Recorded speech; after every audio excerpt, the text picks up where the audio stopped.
All right. Well, welcome everyone to the meeting of the Environmental Quality Board, or EQB. I'm Nancy Daubenberger. I'm the Commissioner of the Minnesota Department of Transportation and the Chair of the EQB. And I just want to announce up front, the announcement that we have for today is our public member, Mehmet Koner-Steenberg, is stepping down effective at the end of the month. He won a Fulbright scholarship. And perhaps he can say more about that later. I understand he will be joining us probably an hour or so into the meeting. So this will be Mehmet's last meeting, and really appreciate all his service to the Environmental Quality Board. We will miss him. So with that, why don't we go ahead and Executive Director Nuschler, why don't you go ahead and take the roll call? All right, thank you, Chair Daubenberger. Commissioner Arnold, I am here. You're with us. I don't believe we're expecting Board Member Bakken. Is he online? Okay. Board Member Bauerkemper? Yes, hi, present, thanks. Okay. I don't believe we're expecting Commissioner Cunningham, but we have Dan Huff from MDH. Hi, good afternoon. And Commissioner Daubenberger, you're with us? Here. Excellent. Board Member Foster? Here, hello. Board Member Hintz? Here. Thank you. Board Member Katzenberger? Present. Commissioner Kessler? I'm here. Board Member Koner-Steenberg, I believe will be joining us in an hour. Board Member Martin?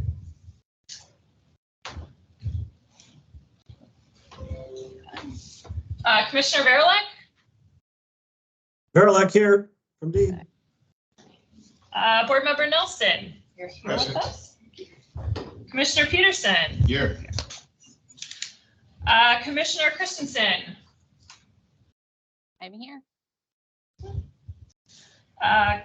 Commissioner Stroman, I believe, could not join us today. Chair Holman, I believe, also could not join us. And Ms. Vento from Met Council? I don't believe we had Chair Giseli. Present. Okay, thank you. So.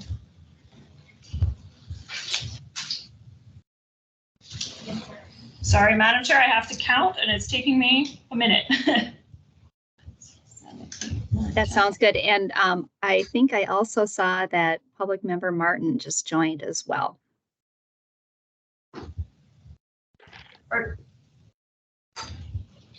right, Board Member Martin, are you with us? Hi, yes, sorry about that, Chair Daubenberger. I had problems with the link, so sorry about that. All right, well, we do have 12 members and we do have a quorum. Great. All right. So then the next item on the agenda is approval of the consent agenda.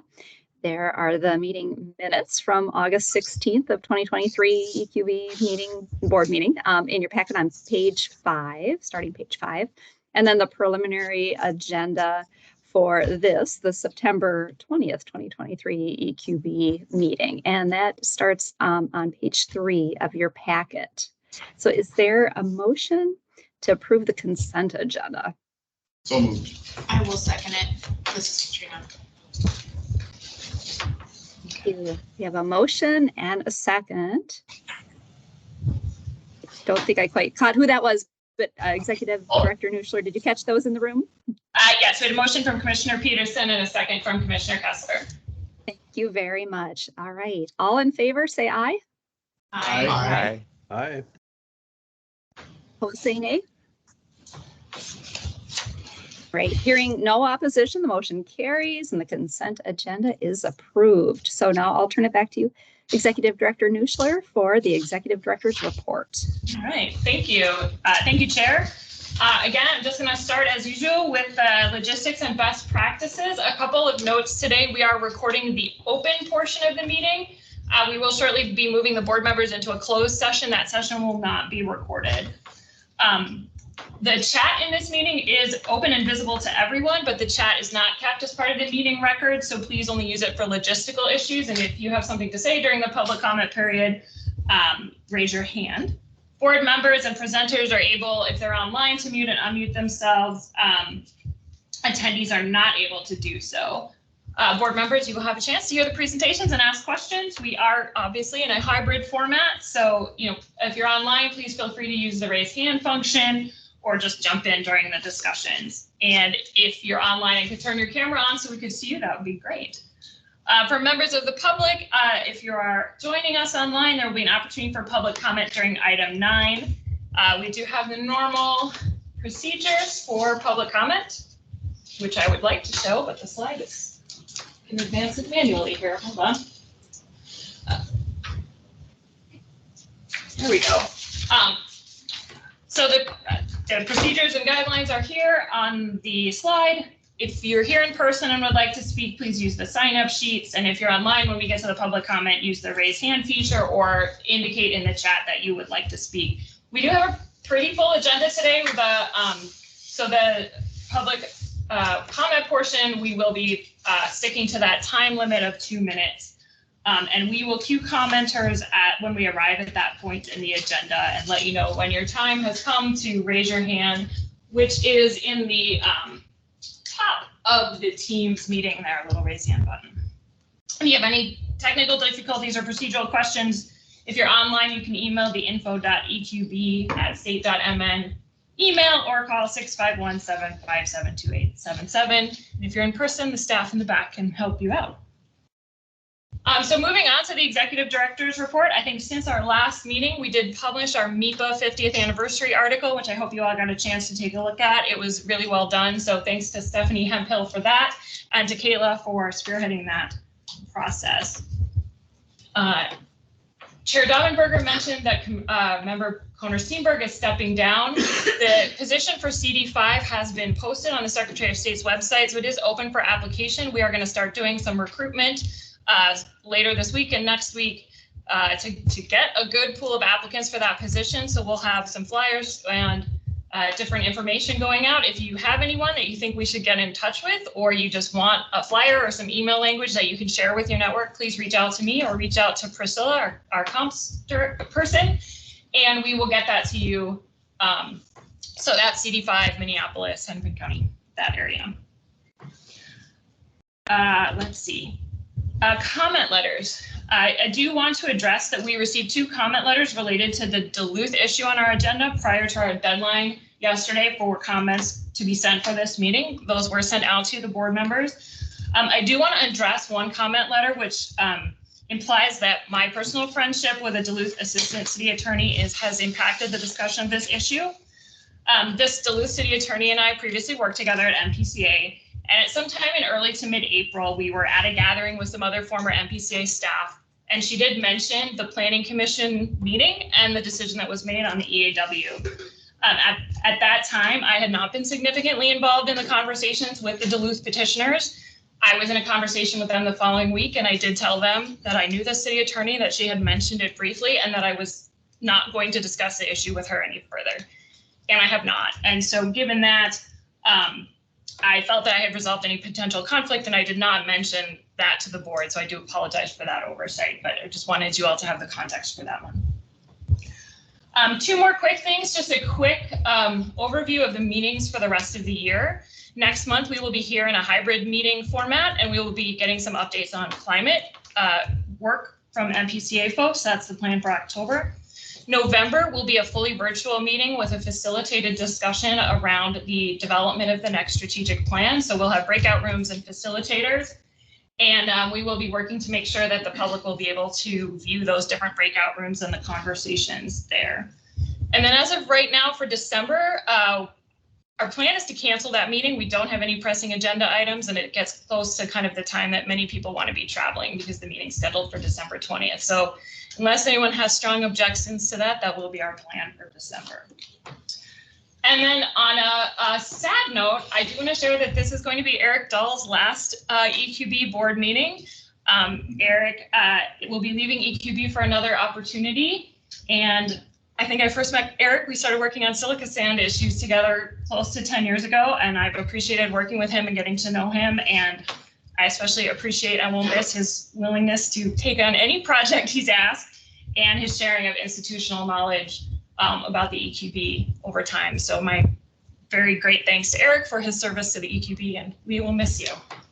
And I'm glad you get to present today. So we get one last chance to hear from you. And with that, Madam Chair, that is the Executive Director's report.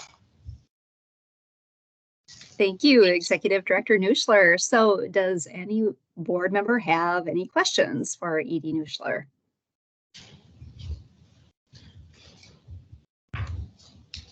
If so, you can certainly raise your hand or put it in the chat or just jump in.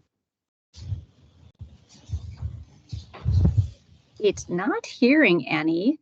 So then the next item on the agenda is the board is going to be moving into a closed session, and this is permitted by our attorney-client privilege under Minnesota Statute 13D.05 to discuss and receive some legal advice on the possibility of intervening in or participating in the legal case related to the petition for an EAW for the Kinseth Hotel. So we expect to be in that closed session and back to the open meeting about 1:45 or so.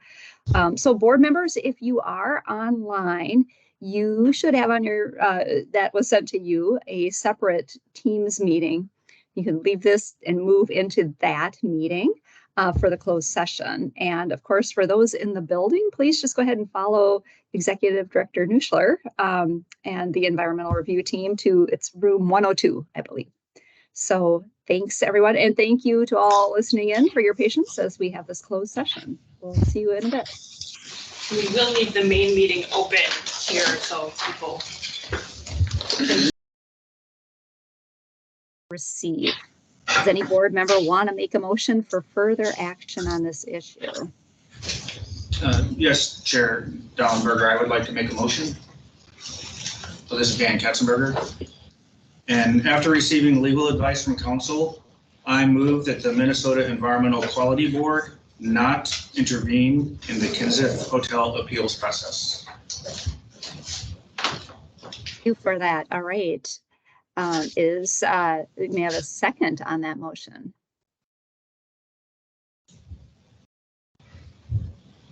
I will second that. This is Katrina. Thank you, Commissioner Kessler. Right. So is there any discussion on the motion?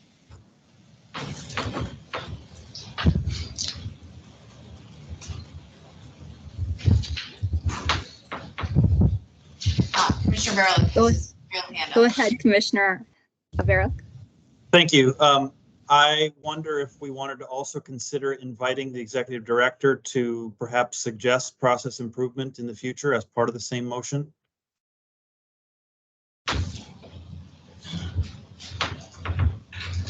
Member Katzenberger, would you accept that as a friendly amendment to your motion to append that? Yeah, can you restate specifically what you would like to add to be clear? Inviting Executive Director Nuschler to propose future process improvement. Yes, I would accept that as a friendly amendment. Great. So the motion was amended. Is there a second on the? Yeah, this is Katrina. I can second that again. Thank you, Commissioner Kessler. All right. Now, any further discussion on the amended motion?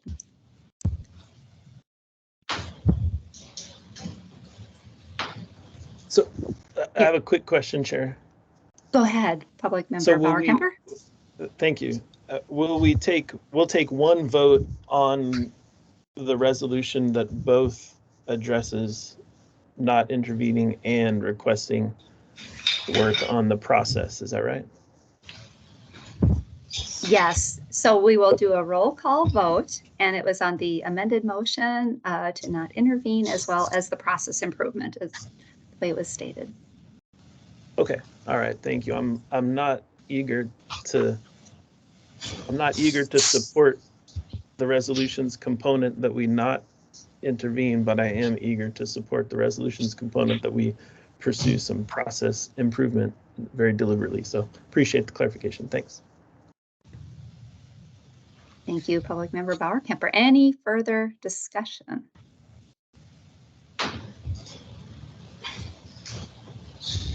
Right. So with that, Executive Director Nuschler, can you please call the roll for the vote?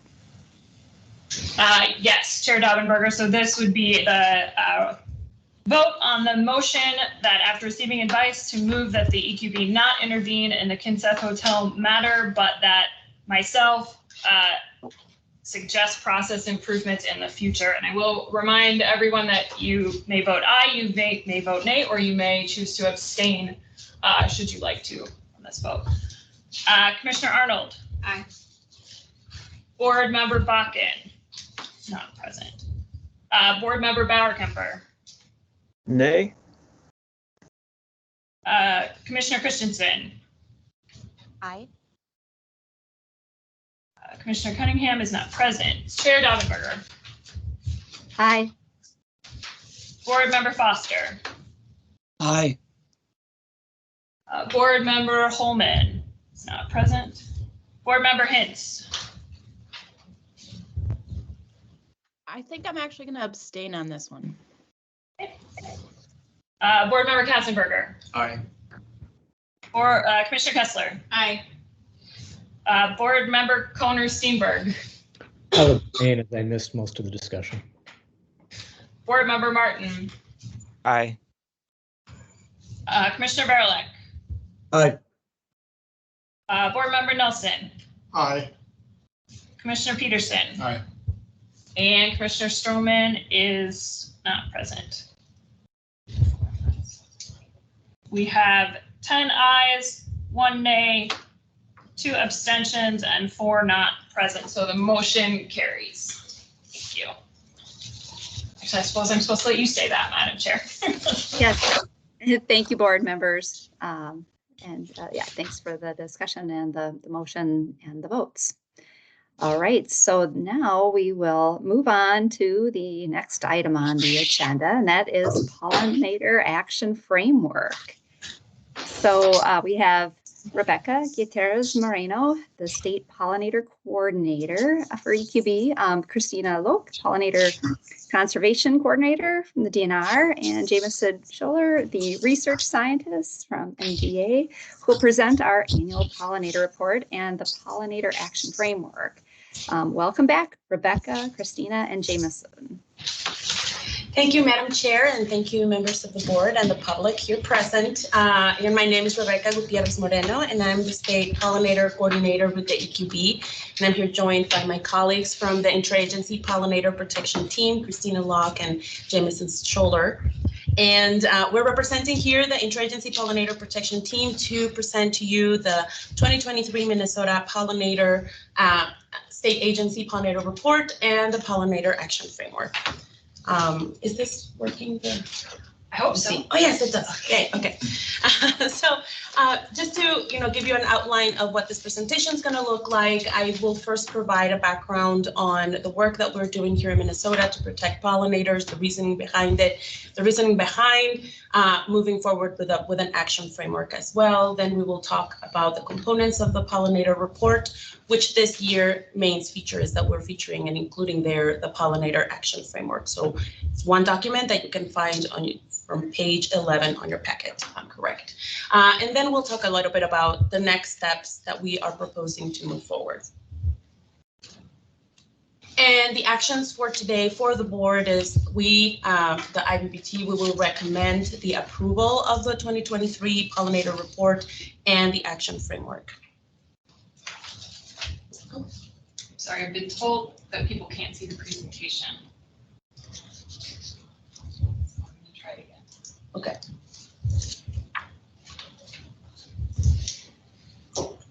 I was seeing it before, but it wasn't in presentation mode. Oh, okay. And Right now now? it is. Okay. Okay, great. Okay, awesome. And now this one is not working. Oh, well, there's the problem. Okay, so I'll just say next. Okay, thank you. So for background, why are we concerned about pollinators and why are they important? And I think, a lot of you have heard this from me before, but maybe, it's important just to remember that pollinators are essential for our food systems, for the security of our food supply, but they're also necessary for keeping, our natural resources. They provide ecosystem services so that we have, beautiful natural areas in our state and in the world, because they provide pollination of a lot of native plants, but they also form parts of the food, life cycle, food chain in all of these places. And there's another component that we think is also important to highlight. It is that a lot of pollinators are also culturally important for a lot of people's groups, both here in Minnesota, but also in the places where, where they live, where they are. And I would just want to give an example with the monarch butterfly, which, we know breeds here in Minnesota and in other parts, in the northern hemisphere. But then for the winter, they fly down to Mexico and they have overwintering places there. And in some of those places, indigenous groups believe that, have believed for a lot of time that the monarchs flying back during the months of November are, represent the souls of loved ones that have been lost. So I feel like, that's another important aspect of pollinators that we like to highlight. Unfortunately, they're not doing very well. A lot of pollinator populations are threatened right now, and there are a lot of different factors involved in that decline. And here we have the Venn diagram of disaster. We have climate change, we have loss or fragmentation of their habitat. We know diseases and parasites also affect them, and effect of pesticides. So unfortunately, these factors do not act in isolation. They more often than not, they interact with each other and can amplify each other's detrimental effects on pollinators. And just to expand on the monarch example for us to understand better what is the complexity of this issue, if we take into consideration climate change, for example, that temperatures are changing across the globe, insects, a lot of insects, they're kind of like how they work internally. They have a lot of temperature cues to know what to do next and where to go. In the case of the monarch butterfly, even though the migration is kind of magical for a lot of us, we know that temperatures are involved there. They tell them when to start migrating and where to start going. But then if we take into consideration climate change and the temperatures changing, that can affect those patterns. And then if we add into that the loss and fragmentation of their habitat, then we know that across their migratory patterns, sometimes they may not find food to eat because the habitat is not there anymore. Or in the case of where they overwinter in Mexico, Oyamel forests, there's a lot of loss of that habitat to the avocado industry and to like the illegal, cutting of trees and all of that. So we know they're losing habitat in all these different places and the stages of their life. And then if we add to that diseases and parasites that may kill those that survive, or there are just making it, we have a very difficult situation for them. And then on top of that, we add, the potential effect of pesticides into the ones that are surviving that, then we definitely have that cocktail of disaster. So that's just how we see how complex this issue is. And another layer of complexity is that here, when we talk about pollinators, we're not talking only about one species, the conservation of one species. We're talking about hundreds of different species of insects that we are trying to protect, and they all have different needs and different, life cycles. So it all adds to the complexity of this issue. Next, please.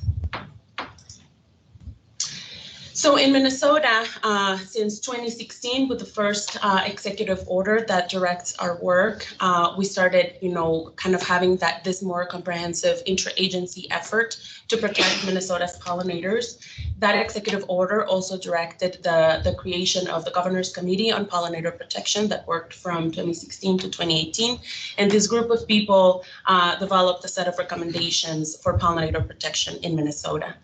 Then we had Executive Order 1928, which is the one that is currently directing our work. Next slide, please. And with both these executive orders, we have the Interagency Pollinator Protection Team, and the EQB is directed to lead this effort. And here you have the names of the different agencies that are involved in this interagency effort, and we are directed to provide operational support, ensure interagency coordination, develop cross-agency policies and programs, and report on progress to the EQB every year. Next, please.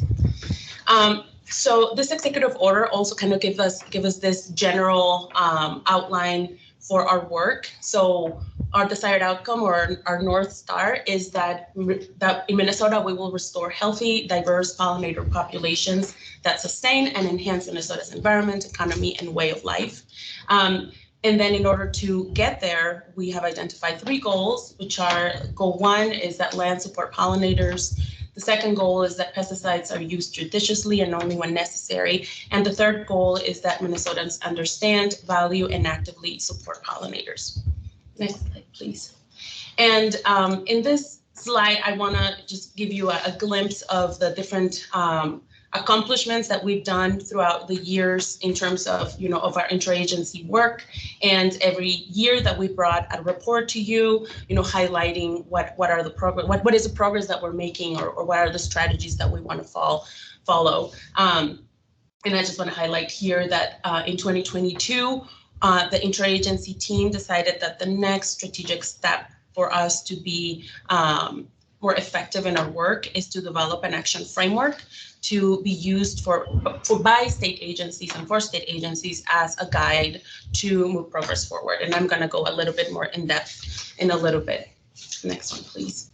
So in this year's report, we are bringing to you, providing the background on the work, the pollinator protection work. We're also including stories of action, and I think they're definitely worth reading. They're highlighting that it takes all of us to do this work, not just state, but involving partners and collaborators from different sectors of our society is integral to move this forward. We also include a section on climate change and pollinators and the intricate relationship that there is between us, working towards resiliency to climate change and protecting pollinators, and how they can be allies in this work. And then it, of course, includes the Pollinator Action Framework and provides context for the opportunities of action that we're including in that framework. Next one, please. So the Pollinator Action Framework's purpose, as I mentioned before, is to guide strategic alignment of resources, policies, and programs to help Minnesota's pollinators. And in order to develop this framework, we did 2 rounds of public engagement in which we implemented a couple different strategies to gather feedback from the public, from members of the public, either through our engagement platform, but we also did a lot of focus groups and meetings, and also kind of contacted directly subject matter experts that could give us feedback into the ideas that we were thinking to include in that framework. Next one, please.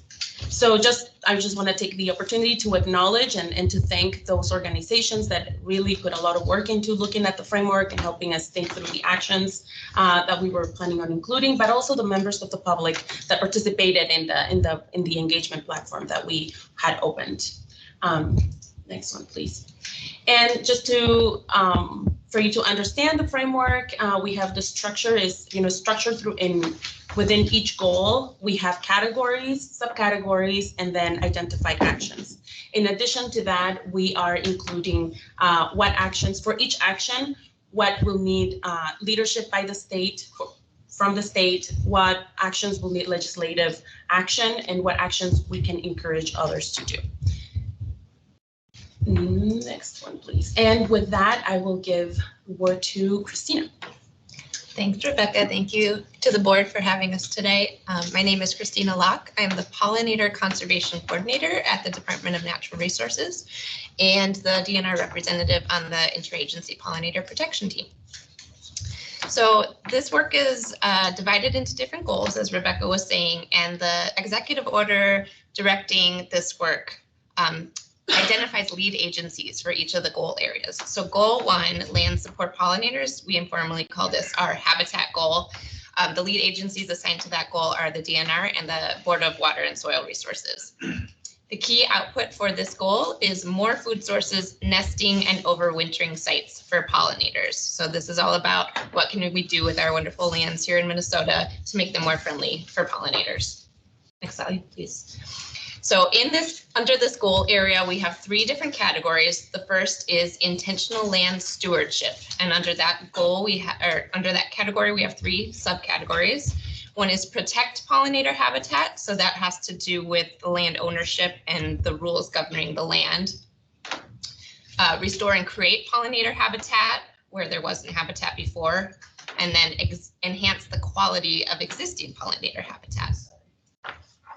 And you can go next slide, thanks. The second category, we have strategic policy and programs. And the subcategories under that category are develop policy and programs to increase native plant supply. We heard a lot of comments from the public about wanting more access to native plants and native seeds. And then design strategies to support pollinator habitat. The third category is comprehensive research and data collection. So there's a lot about pollinators we don't know, and we need to understand their habitat needs before we can understand what our management actions are doing to them at different points in their life cycle. So that's about filling in those knowledge gaps. And now we'll move to goal 2, and Jameson will take you through that goal. Great. Good afternoon. Thanks for having us here today. Jameson Scholler with the Minnesota Department of Agriculture. I'm a research scientist working in the pesticide technical unit, and I also represent MDA on IPPT. So because the MDA is the state lead agency for regulating pesticide sales and use here in Minnesota, we are leading goal 2, use of pesticides is judicious and only when necessary. And so when we're thinking about proper use of using pesticide products, we need to remember that pesticides are specifically designed to kill some living organism. And with that, we need to be careful of how and when we're using these products in order to minimize risk.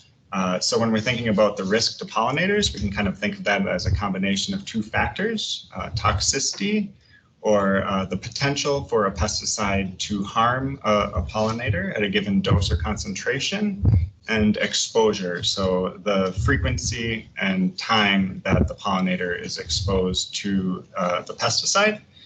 And next slide.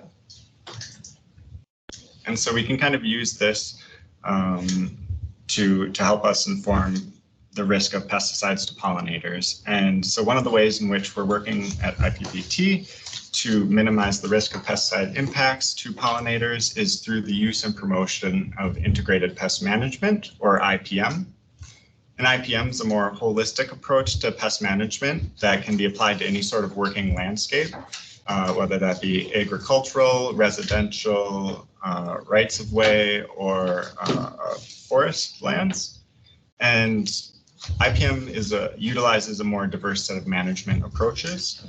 So it's the careful selection of plant genetics, the environmental manipulation of the area around the planting, the utilization of beneficial insects, and then pesticide intervention only when the anticipated losses are going to outweigh the cost and the risk of that pesticide use.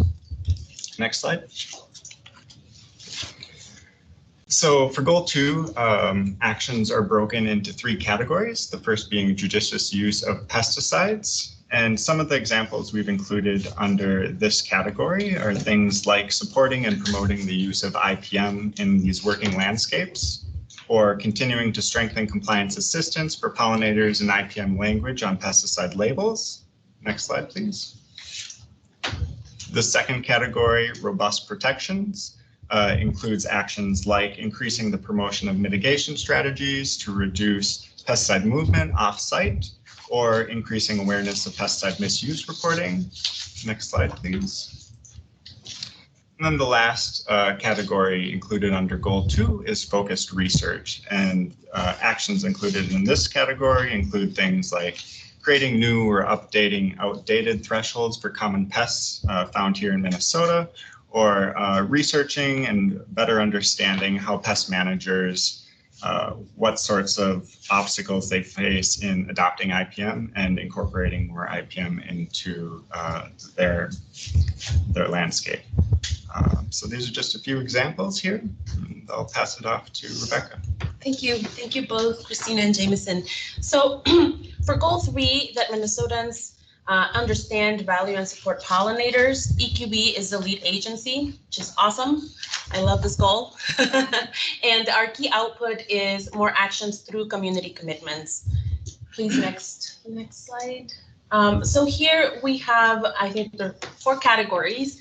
We have strong partnership and relationship building, and this category is about us building intentional relationships with key individuals and organizations that can help us move this work forward, and identifying them and connecting with them. Next one, please. The next one is diverse and inclusive public participation. So this one is acknowledging that Minnesota is diverse, and we need to make sure that we are actively seeking ways in which we can improve the diverse pool in which of people that give us feedback, that can participate in our activities, that have access to our programs, etc. Next one, please. And then we have informed communities, and here we have effective public access to information, increased public awareness about pollinator needs and ways to help them. So it's not only about people caring about pollinators, but also knowing how to help pollinators in a more effective way and how to access that information, and us making that information more readily available to people. Next one, please. And then we have sustained education and training. And I think this one is about, it's very important for us to make sure that we are creating educational opportunities that are sustainable in the long term too, and that are also, again, readily available for public. So this also includes, in strengthening programs that already exist and us leveraging those opportunities that may already be out there, and how we can collaborate with people to make sure that they are getting to the people that they need to get to, and also making pollinator protection educational resources readily available to the public. Next one, please. Then we have our desired outcome, which is our category that we are basically creating to make sure that we are being comprehensive about all the actions that we need to take that may not fit within the other 3 goals. We have them in this category, which is our North Star. So it's about understanding and protecting pollinator species. Next one, please. But here we're touching subjects about, informed decision making. So what are within the knowledge gaps that we may have about, how pollinators are doing and how to help them. We need long-term monitoring, for example, of pollinator species to know, where are they, how are they doing. But we also need to have frameworks and making sure that we have pathways to share information within the different organizations that are doing that monitoring or that are gathering that information, and yeah, so that we can use them to make decisions. Next one, please. We have strategic protection. So this one is about pollinator species specific. It's developing effective policy to protect at-risk pollinator species in the state, and also to protect pollinators from diseases and parasites, and how, what are the needs there. Next one, please. And finally is long-term planning. And this has to do with improving our interagency coordination and communication. We think that the interagency team is doing a great job at keeping each other accountable for the things that we're doing, but we know that there are still room for improvement in that. When we're talking about, the bigger picture and like our whole agencies and how there's a lot of work that involves internal work. That's why we have that second subcategory to improve intra-agency coordination, to make sure that we're not duplicating efforts and that we're leveraging all the power that we can do internally. And finally, improving coordination with non-agency organizations. So there's a lot of different organizations out there that are not state-led, there are nonprofits or federal agencies that we can improve our collaboration with them to make this work. Next one, please. So for our next steps, we have that state agencies that form part of this interagency effort will use the Pollinator Action Framework as a guide to determine strategic implementation of the actions that we're including there. So that will be internal state agency work that each agency will be responsible to lead and to do. But also that the pollinator team will use this action framework to update metrics for progress. So I don't know, a lot of you may remember our scorecard. So we're planning to update those scorecards with new metrics and indicators to make sure that we're reflecting progress in an effective way. And we can report that back to you every year. So those are our next steps. Next one, please. So we are recommending for the board to resolve to approve the 2023 Pollinator State Agency Report and the Minnesota Pollinator Action Framework, and to further resolve to support cross-agency collaboration to lead the implementation of this Pollinator Action Framework. And that's it. I think next slide is the final one. Yeah. So thank you, and we are here open to answer any questions that you may have. Great. Well, thanks to the whole team, but thank you, Rebecca, Christina, and Jameson for presenting all of this today. And before we get to the resolution, are there any questions out there from board members? Sorry. Maybe just a comment, Madam Chair. Go ahead.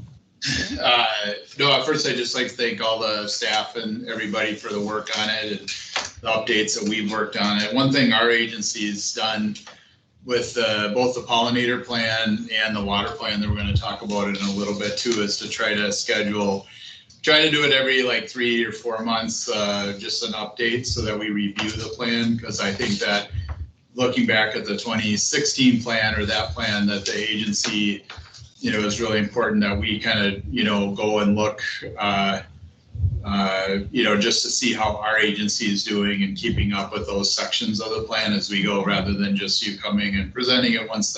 So that's helped our agency to like look at those just at a real high level to see how we're doing. So I just wanted to comment on that. And, and then I think with pesticides, it's really interesting. One thing I just wanted to say after attending a lot of our big farm shows in the last couple of months, one things that are really interesting too is to see the technology that's coming for pesticides. I think I just met with John Deere this last week, and they have like the See and Spray technology, which is going to come really quickly and is what farmers are really interested in, where you can have a boom on it instead of spraying your whole field. That'll just pick out those plants that have a high density and we'll be able to just spray. It's amazing technology, but it also saves money, which is a lot of times what it really comes down to, unfortunately. So there's a lot, just a lot of neat things as we look. And the framework, I think we looked at the climate framework that the administration's used and then building off of that. So just look forward to working on it, and we'll be ready to make a motion. Thank you, Commissioner Peterson. And now we'll go on to Dan. Go ahead, Dan. Thank you, Madam Chair. Thanks to the team that put this together. Wanted to just, sort of highlight a couple of things. One, always important to talk about the impact on our food systems that these organisms have, and how that obviously is basis and foundational for our health. I want to commend the team for highlighting climate change, even at the beginning with your Venn diagram. I know that these reports have sort of evolved. I think it was maybe 2 years ago where there's very little mention of climate change. And I think really centering that as one of the major disruptors with pollinators, I just commend you for that. So thank you. Thank you, Dan.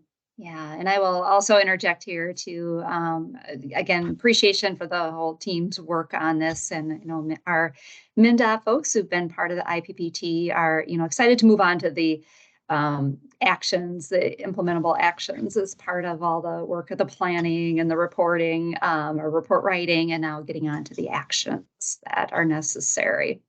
So any other question or comments from the board members before we go on to the resolution? Madam Chair, this is Public Member Nelson. I had a couple things. First of all, the desired outcomes piece, who's the lead for that?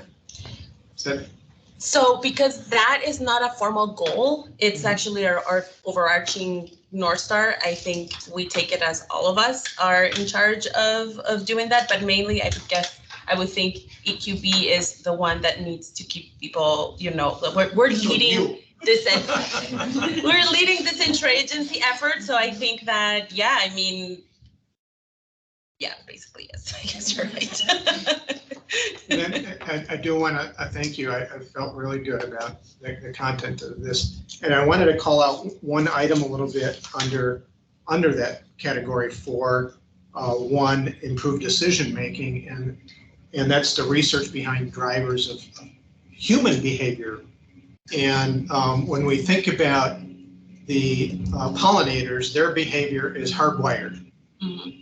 We're not going to change their behavior in terms of what habitats they use or what goes on or what management takes place. The groups that we're going to have any effect on behavior is in humans. So this research is, I'm going to just call out how important that is to understand that.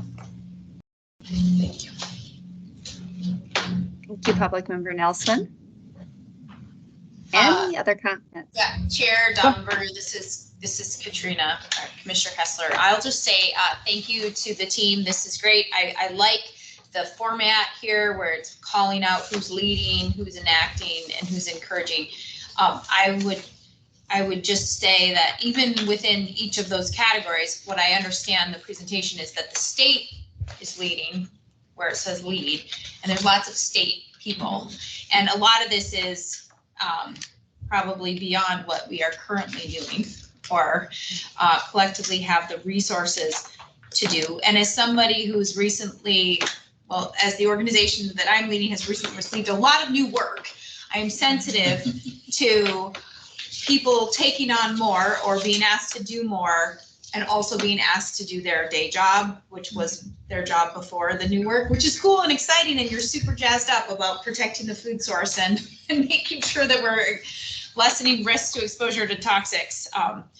But I just would say that as you talk about implementation, and I would challenge all of us, I like Commissioner Peterson's way of saying that they're going to look within their agency every few months to see how are we actually holding ourselves accountable. If there is more needed to do this really well, because I suspect there is, that we are honest about that. And if you truly are going to monitor and change the hearts and minds of people, it probably takes more than 3 of you in 3 agencies.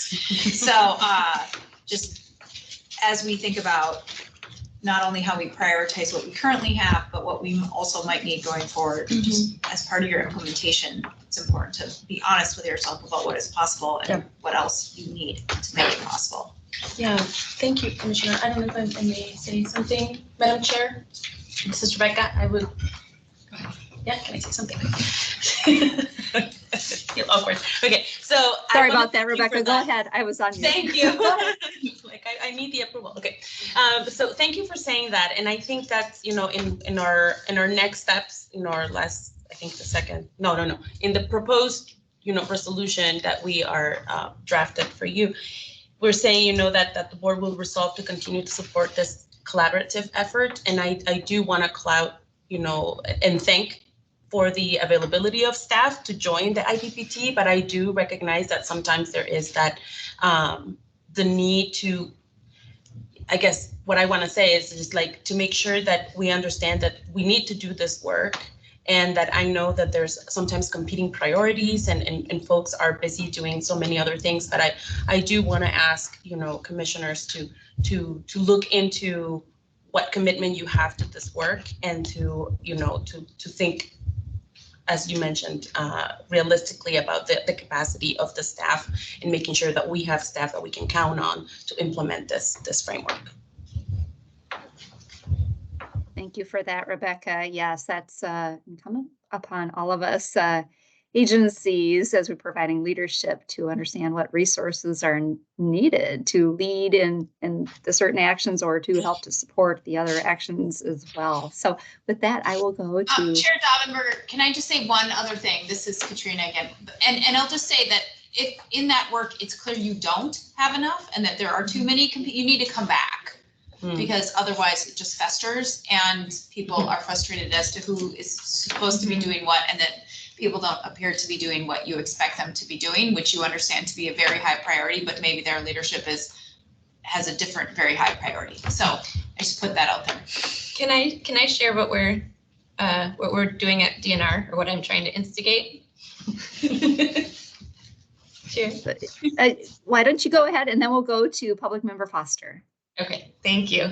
I just wanted to share my plan for the next couple of months about that idea of looking inward within our agency. I've gone through with my supervisor of all the action items and talked about, does this sound like DNR or not? If it does sound like DNR, what even division or person can we think to ask if, they're already involved in that kind of action? If there's any feasibility in expanding capacity for that action. So I'm going to set up meetings with members from each division in DNR, because DNR is so big, to talk about, there's one action item it's like about the forestry nursery. I don't know what their capacity is. I don't know what they're already doing as far as pollinator plants. We can ask them directly during that meeting, and the same with each division. So that's what I'm planning for the next couple months. So I can come back to IPPT and say, that one's no one at DNR is interested in that one. That's got to be somebody else. I don't know who, but this is a collective thing where we're talking about all our agencies. We've got 10 agencies, and then if it really isn't any of our agencies, then it's who do we think could take the lead on this? If it's the university or extension or whatever it may be. So, yeah, I don't think any one entity should feel the pressure of like, this is coming down as a new mandate or anything like that. Thank you for that, Christina. I'm assuming that was Christina. I couldn't see who was talking, but it sounded like Christina. Yes, okay, Christina, great. I should say my name, Christina Locke. Thank you, Christina. Okay, now Public Member Foster, go ahead. Thank you. Yeah, and that discussion you just had, I think, is very useful, kind of related to what I was going to say, which is that there's so many different, just looking at section 3, the goal 3, that EcoB is the lead on, there's so many different things there, really good things that are going to make a huge impact, because so much of the action has to take place at the local government level. And so the things in goal 3 are going to be really important. However, there's so many different things. So I would see the next step, to prioritize these. We're not going to be able to make progress on all of those in the next year. So I would like to see, a next step, kind of the implementation plan showing which of these are we going to be able to move on this year. And that, partly in attuned with the other duties that people have as staff, but also are there certain ones in that goal 3 that I'm looking at that have the potential for greater impact. And so we move on those more quickly. And then finally, just say, yeah, this report is fabulous. I just love seeing all these things here in my community.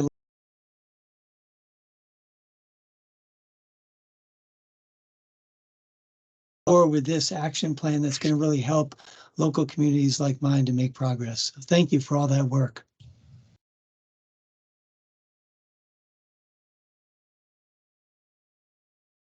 Foster. Hey, any other comments, questions? We could then move on to the resolution then. That is on page 10 in your packet.